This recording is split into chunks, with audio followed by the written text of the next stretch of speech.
ఈరోజు పటంచేరు కాన్స్టిట్యున్సీలో జిన్నారం మున్సిపాలిటీలో గాంధీ విగ్రహం ఈరోజు ఓపెన్ చేయడం జరిగింది.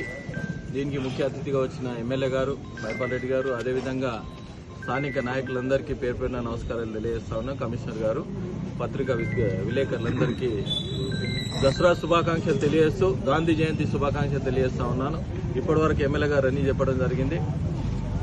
స్వాతంత్రం వచ్చిన తర్వాత సుమారు 70 సంవత్సరాలు అయిన తర్వాత కూడా ఈరోజు మనం స్వాతంత్రంగా ఈరోజు ప్రజల్లో తిరుగుతా ఉన్నాం. డెమోక్రసీ భారతదేశమే ప్రపంచ దేశాల్లో పెద్ద డెమోక్రసీ కంట్రీగా నిలబడ్డది. ఈరోజు 3వ కంట్రీగా నిలబడ్డదంటే కేవలం మన గాంధీ తాత ఏదైతే చేసిండో ఆయన సత్యాగ్రహంతో అహింస మార్గంతో ముందుకు తీసుకుపోయిన దాఖలాలున్నాయి.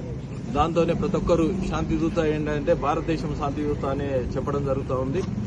దీని ప్రకారమే అహింస మార్గంలో మనం ఏదైతే పోతా ఉంటామో ప్రతి ఒక్కరికి మమకారం పెరిగి, అదేవిధంగా రిలేషన్షిప్ పెరిగి ఈరోజు చూస్తూ ఉన్నారు. ఏ దేశమైనా ఇంకో దేశంతో ఫైటింగ్ చేస్తూ ఉన్నది. మనం ఒక్కటే ఏంటంటే మన దేశం ఏదైతే ఉందో ప్రతి దేశంతో ఆకర్షితులై ఏ విధంగా డెవలప్ కావాలి, ఏ విధంగా ముందుకు పోవాలనే రకంగా పోతుంది. అప్పుడు వేసిన విత్తనమే ఈరోజు ఇంకా నడుస్తూ ఉన్నది. అందుకోసానికే గాంధీ జాత ఏదైతే ఉందో గాంధీ మన నోటు మీద కూడా వేయడం జరిగింది. ప్రతిరోజు స్మరించుకునే, ఎందుకంటే గాంధీ లేకపోతే మనం దేశంలో ఎవరు లేరు. రూపాయలతోనే మనం ముందుకు పోతా ఉన్నాం. ఈ కరెన్సీ ఏదైతే ఉందో కరెన్సీ దాని మీద శాంతియుత పెట్టడం చాలా అదృష్టం. అందుకోసానికి అందరికీ మరొకసారి దసరా శుభాకాంక్షలు తెలియజేస్తూ గాంధీ జయంతి శుభాకాంక్షలు.